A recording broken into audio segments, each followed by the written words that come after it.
Hakuna wa kuabudiwa ila Yesu. Testing.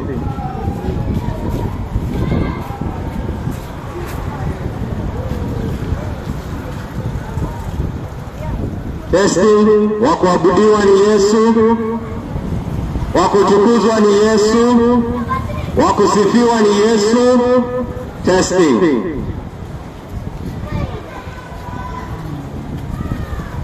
Hakuna Mungu ila Yesu. Testing.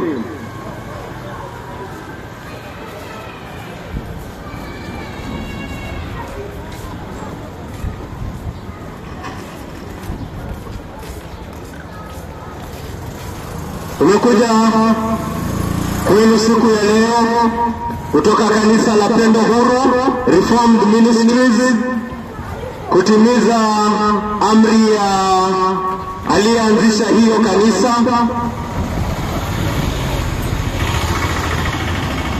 Kwa hivyo mkitaka kesi mtachukua na yeye. Alianzisha hiyo kanisa amesema kwamba mamlaka yote duniani na mbinguni ni yake. Kwa hivyo akisema jambo hakuna wa kuoverturn, hakuna wa kukataa mambo yake, hakuna mwenye ako juu yake. Akisema amesema. Kwa hivyo tunamtii yeye na jina yake anasema anaitwa Yesu Kristo. Anasema ameshinda hadi kifo. Na si kusema pekee, ameidhihirisha kwa kuishinda kwa kweli. Kwa hivyo yule aliyeshinda kifo ndiye ambaye tunamtii na jina lake ni Yesu Kristo. Ameshuhudiwa na manabii wengi kutoka enzi za kale hadi siku ya leo. Mambo mengi yameshuhudia kwamba huyu Yesu ni Bwana na hakuna Bwana wa kuabudiwa ila huyu Yesu.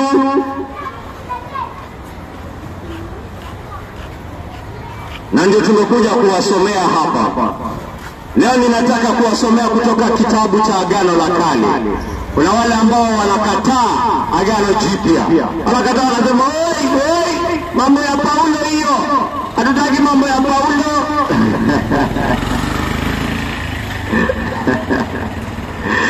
Basi wacha nikusomee kitabu cha Wayahudi. Hiki ni kitabu ambacho ukienda kwenye sinagogi pale kwa Waisraeli pale utapata hichi kitabu pale. Kitabu cha Ezekieli.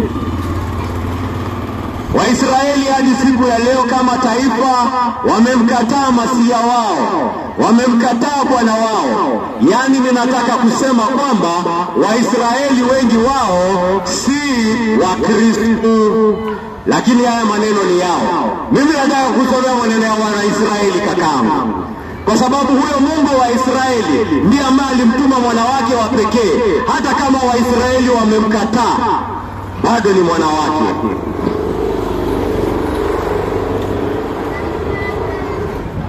Na wasomea kutoka kitabu cha Ezekieli 33:30-33. Mlango ni wa 33 mstari wa 30 hadi 33. Kwa wale ambao watakataa waseme oi, mambo ya Paulo hatutaki, acha niwasomee mambo ya Wanaisraeli basi.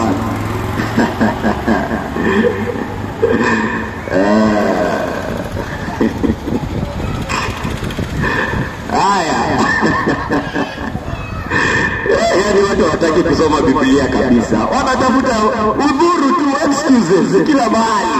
Hawataki kusoma Biblia. Wacha tutawasomea Biblia. Neno tutawaletea kulingana na amri ya Bwana wetu. Haya. Neno lasema hivi.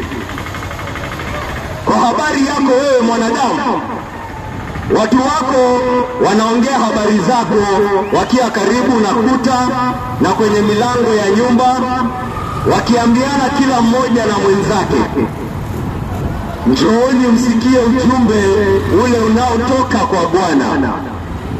Watu wangu wanakukujia kama wanavyofanya, nao wanaketi mbele yako kama watu wangu na kusikiliza maneno yako, lakini hawayatendi. Kwa maana udanganyifu u katika midomo yao, lakini mioyo yao ina tamaa ya faida isiyo halali.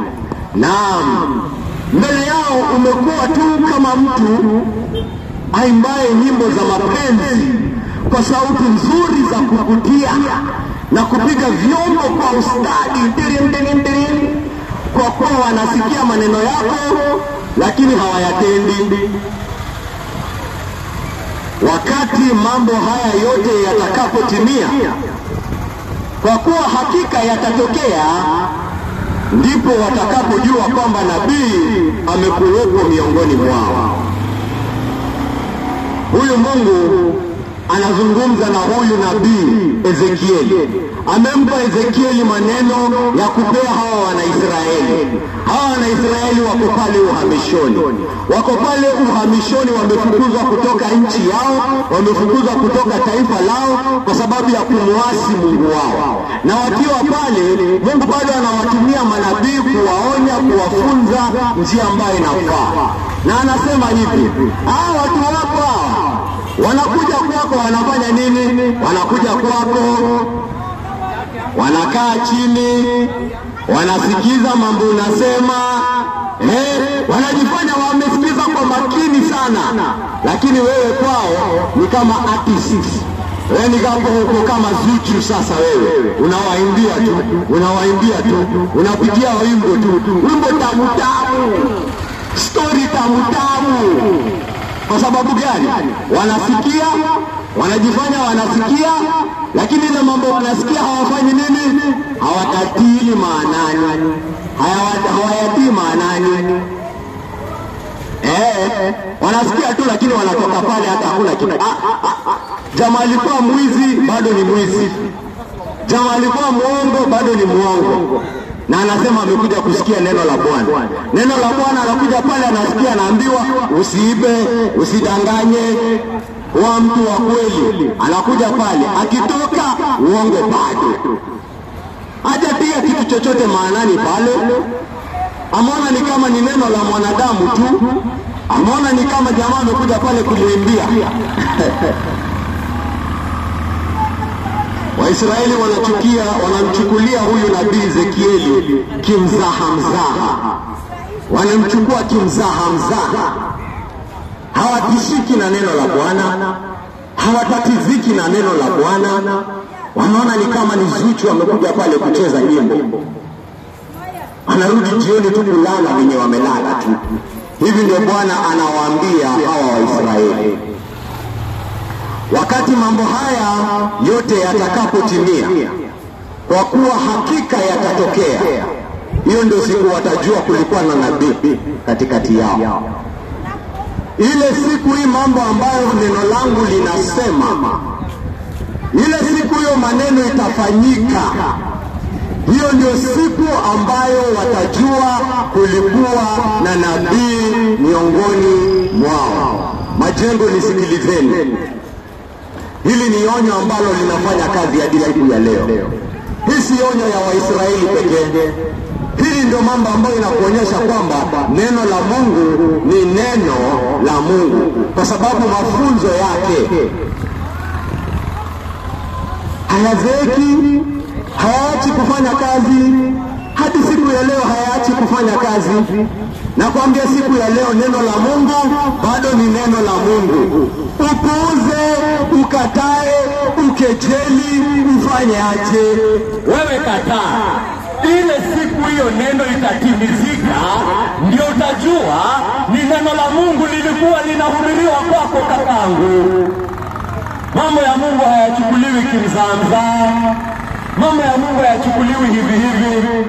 Mungu akisema neno ambalo linatoka mdomoni mwake linatimiza kazi ambayo inaenda kufanya. Akisema itafanyika hivi ndio itafanyika. Upende usipende, upingane usipingane. Ukipingana utajua ile siku itatimizika, kakangu.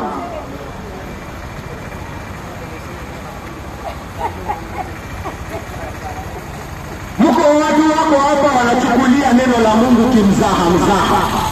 Wanafikiri ni wao wa kwanza. Mnafikiri nini ndio wa kwanza kuchukua neno la Mungu kimzaha? Biblia inatoa historia. Biblia inapenda historia ya watu ambao walikuwa wanachukua neno la Mungu kimzaha. Wengi sana wamepeana historia yao. wakati wa jamaa anaitwa Noa alitabiri kwamba dunia itamezwa na gharika. Walifanya nini watu wa dunia? Walifanya nini watu wa dunia? Dunia nzima walisema Noa ni fala. Dunia nzima walisema Noa amechizi. Wote walisema Noa amechizi, except watu wangapi? Wasaba. Neno lilitimizika au la? Neno lilitimizika au la? Kakaangu nakuuliza hapa leo, hii dunia ilimezwa na gharika au la? Walibisha mlango ya hiyo safina wakisema, tufungulie. Tumejua kwamba ulikuwa unasema neno la Mungu, lakini wamejua imetimizika siku gani? Siku ya gharika ndio walijua kwamba neno la Mungu ni neno la Mungu. Siku ya gharika.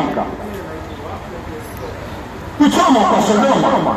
Kuna wengine walikuwa pale Sodoma na Gomora, wakaambiwa hapa moto inaenda kuanguka kesho. Hapa moto inaenda kuanguka kesho asubuhi. Wakasema hapana. Hata wenye waliona wakasema hapana.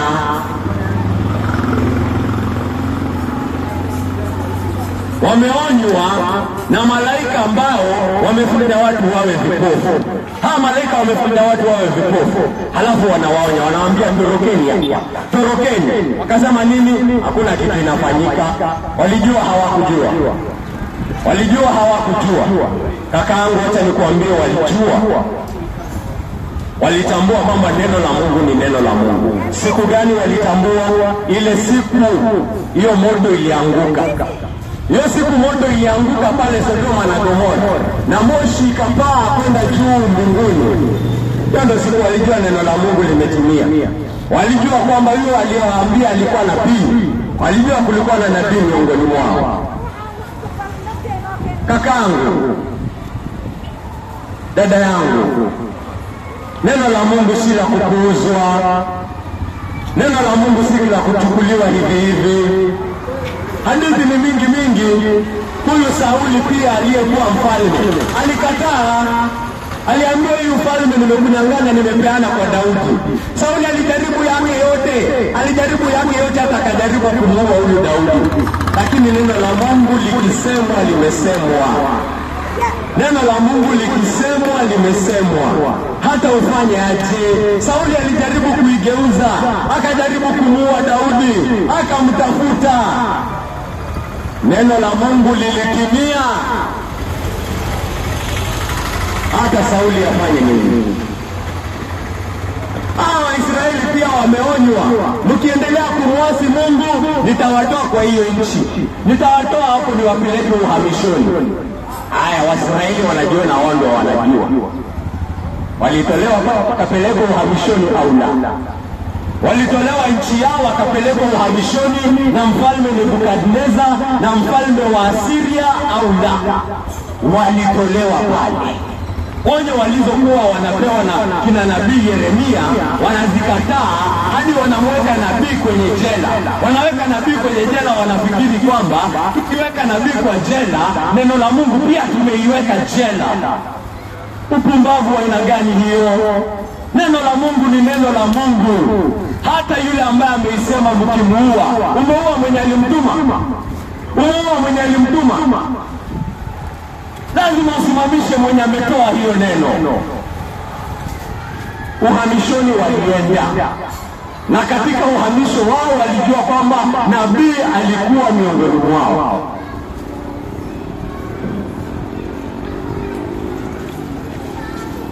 Injili inakuja kwa kila mwanadamu.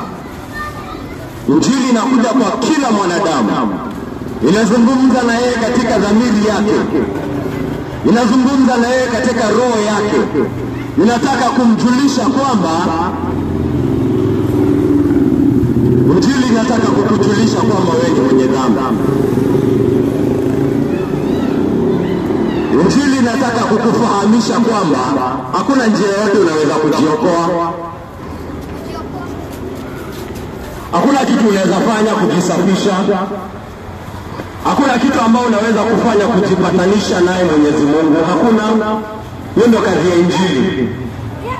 Ndio maana Yesu Kristo amekuja kwa ajili yako, akafe pale msalabani kwa ajili yako.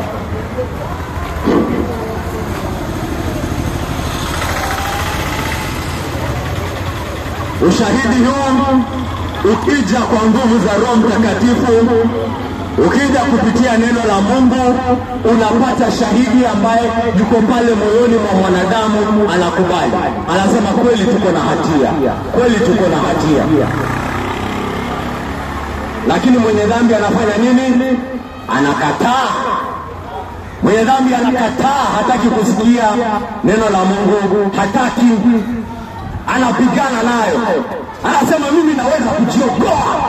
Mimi naweza funga, mimi naweza toa zaka, mimi naweza fanya mambo ya kisaikolojia niondoe hii hatia. Hakuna mambo amejiambia pale, anataka kujiambia, hataki kusikia kwamba hakuna kitu unaweza fanya kulipiza hiyo dhambi yako. Hakuna kitu unaweza fanya. Kwani Yesu alikufa kwa nini?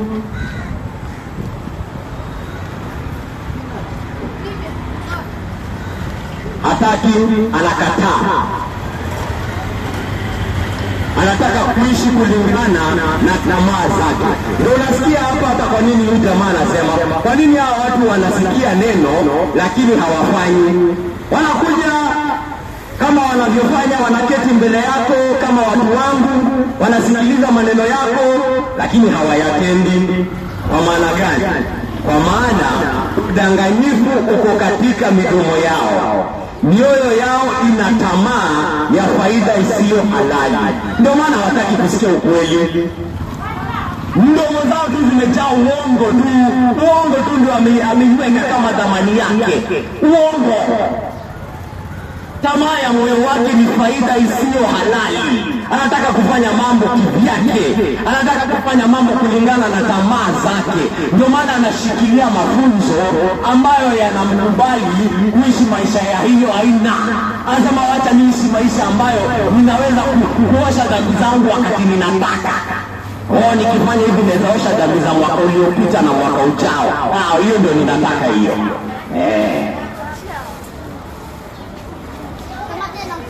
Hiyo ndio ninataka. Anataka kuishi, anapenda faida isiyo halali. Anapenda udanganyifu. Hataki ukweli wa Mungu. Ako tayari kubishana tu, kuongea na yeye kuhusu ukweli wa Yesu Kristo. Kijadiliano ni bure kwa sababu hasikii. Anataka tu kujadiliana tu, kupinga.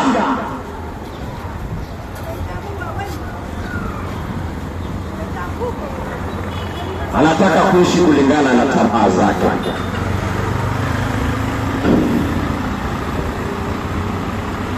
Kakangu, nafikiri wewe ni wa kwanza.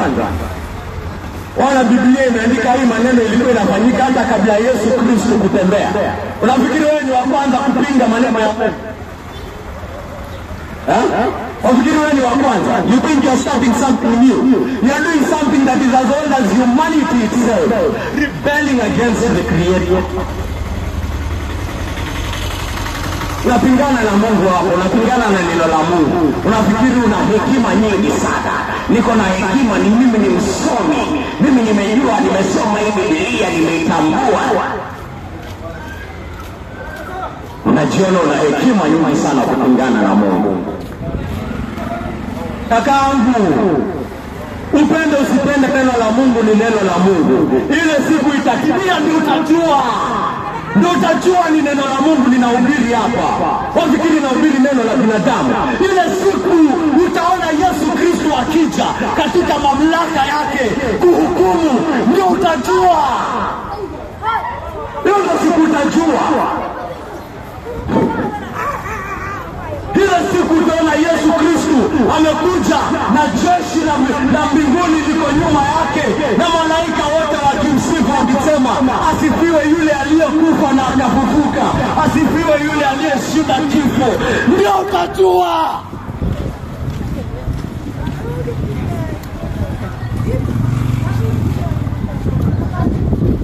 Coming in his glory as the Son of God, because you are rebelling against him. You think you're going to stop it? Hiyo siku utamuona ndio utajua.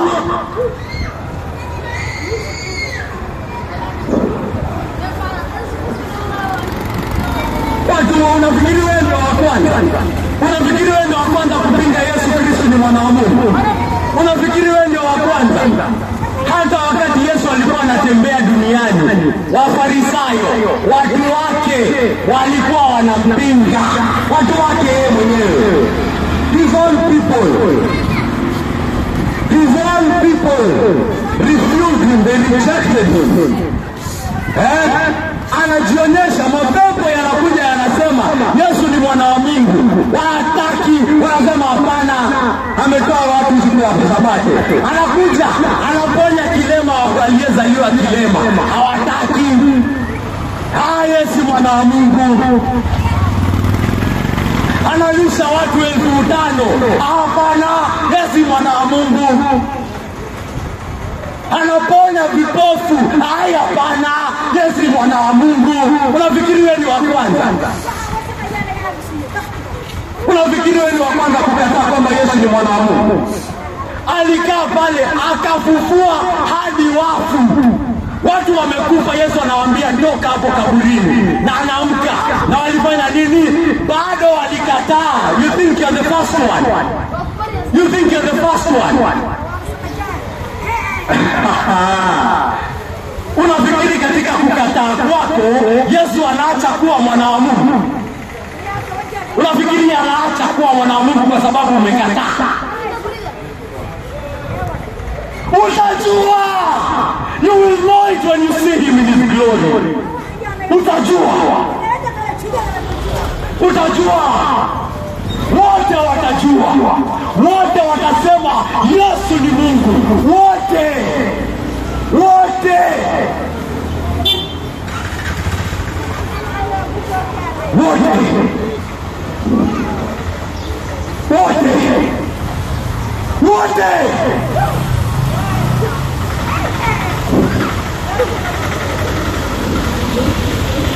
Haitaweza kutorokeka.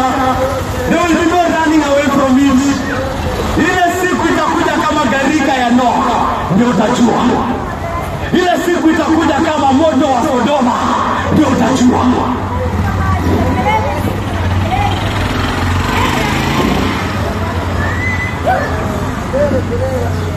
Farisayo walikataa. Hata wakakataa hadi wakamuua, hadi wakamtwika msalabani. Yesu akafanya nini? Akatoka kwa hiyo kaburi. Na bado wakafanya nini? Bado wamekataa hadi leo. Hadi leo wamekataa. You think you're the first one? Waisraeli wamemkataa huyu Yesu hadi leo. You think you're the first one? Unadhani watu wanashuhudiwa na watu kumkataa Yesu? Ni wewe ndio unakufa kakaangu. You're the one who's dying. You're refusing the Son of God. Utajua. Utatambua. Utafahamu. Utatetemeka.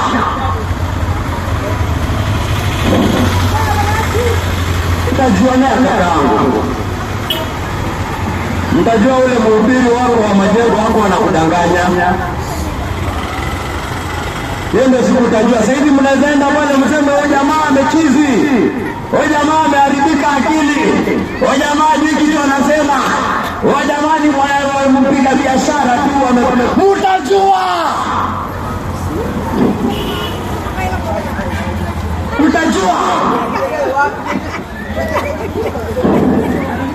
Utajionea kakaangu.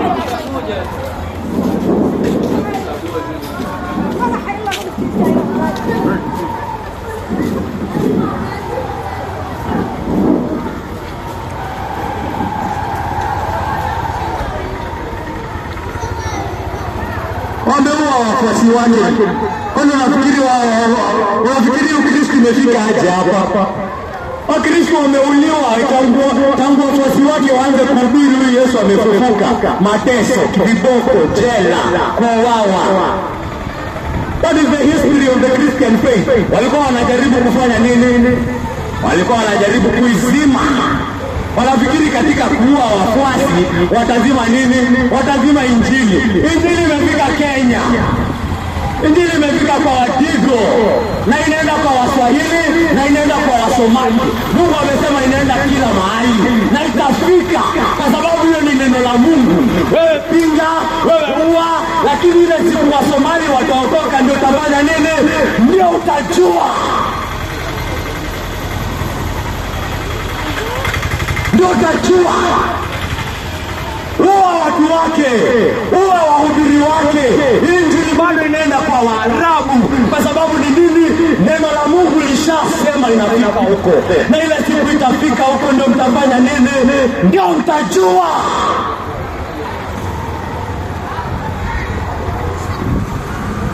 Pinga yako yote, pigana yako yote, utakuwa tu kama Sauli.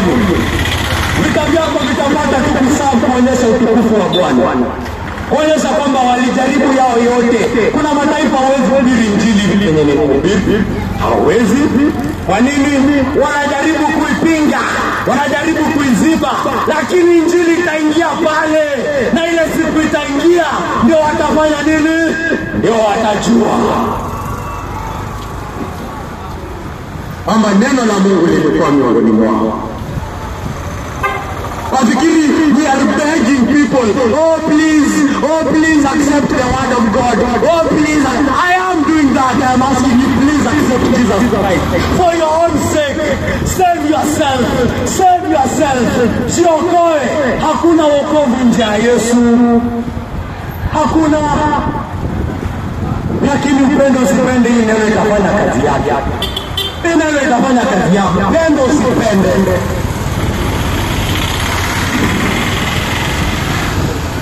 Injili imesema wale watakaokolewa watakuwa mamilioni na mabilioni yasiyoweza kuhesabika.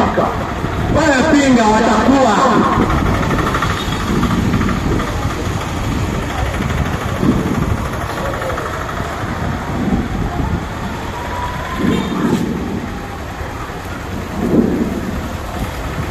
Kakangu, dadangu, utaendelea na huu upinzani. Utaendelea na huu upinzani ambao Biblia inatufunza waziwazi. Na kuambia usifikiri wewe ni wa kwanza. Na upinzani unavyoona kumpinga Mungu aliye juu ni kazi ya bure. Ni kazi ya bure. In fact unajiumiza. Unajiumiza kupingana na Mwenyezi Mungu. Unajiumiza kupingana na aliye juu. Unajiumiza, ni wewe unapotea. Wewe unapoteza. Wewe unapotea.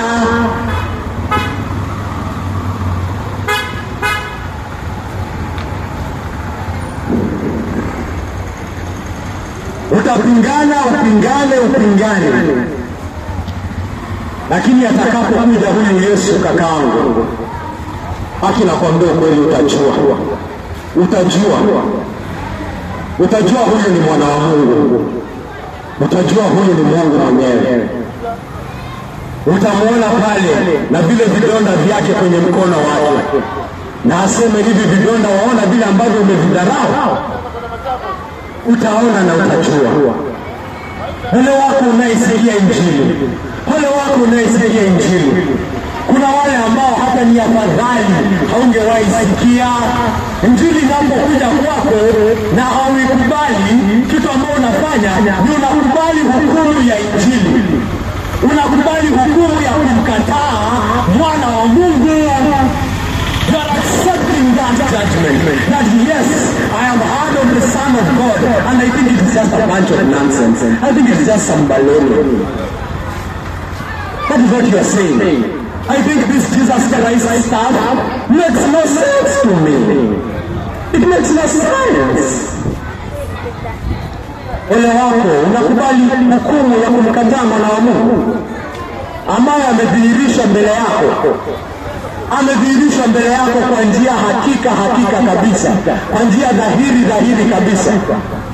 Na unamkataa.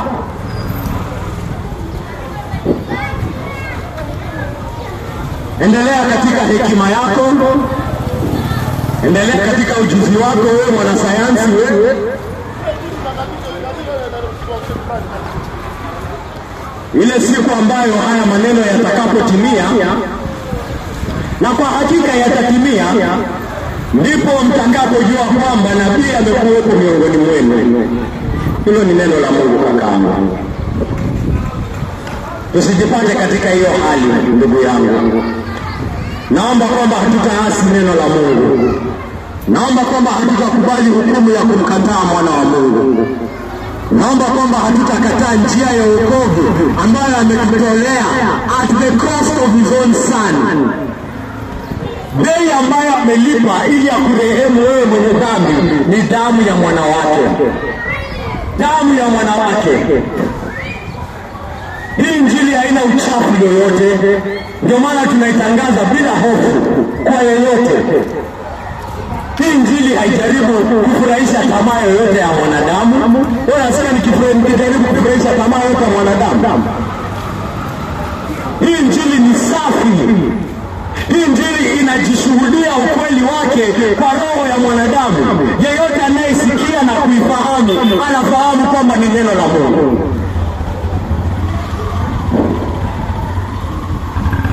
Injili yenyewe ina ushuhuda wa Mungu ndani yake. It testifies of itself that it is the word of God.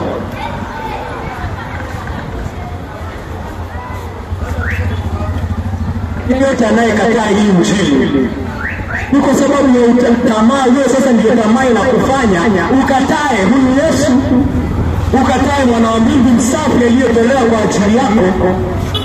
Kwa nini ukatae? Why are you refusing to be saved from your sin? Why do you not want to be saved? Mbona unataka kuokolewa? Unataka kuendelea kuishi maisha vile unataka, si ndio? Si ndio? Utajua.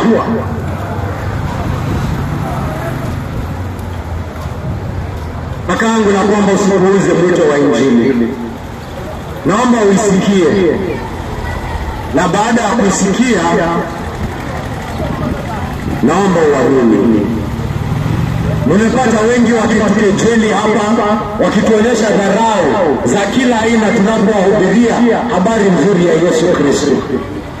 Lakini pia tumepata wale ambao wametuonyesha heshima kwa aina moja au aina nyingine. Lakini kakaangu, ninakwambia, waweza kuonyesha heshima kwa kuwaletea neno la Yesu Kristo kwa kunyamazisha mziki wako. Waweza fanya hivyo. Na hiyo kweli tunasema ni heshima umetuonyesha. Waweza kutupea heshima kwa kutusikia. Lakini nakuambia kakaangu, ukishafanya hayo yote, ukishatuonyesha heshima hiyo yote, na ukose kuamini neno tunalolihubiri, umedharau lile linalohubiriwa. Ama ukose kutoka hapa kulitilia maanani, kufanya utafiti wako, kutaka kujua kama ni neno la Mungu la kweli. Umepuuza. Umesema watu ni machizi wamekuja hapo kuhubiri. Umesema ni machizi wamekuja kuhubiri pale. Usipotilia maanani tunayosema. Hivyo ndio umesema. Kwa hivyo hiyo heshima yako yote ilikuwa ni dharau. Heshima yote ulionyesha ni dharau. Dharau lililo hakwa nje rangi tamu, lakini ndani yake ni dharau. Sababu hatujaleta neno la mwanadamu hapa. Hii Injili hatujapewa na mwanadamu. Hii Injili tumepewa na Mwenyezi Mungu.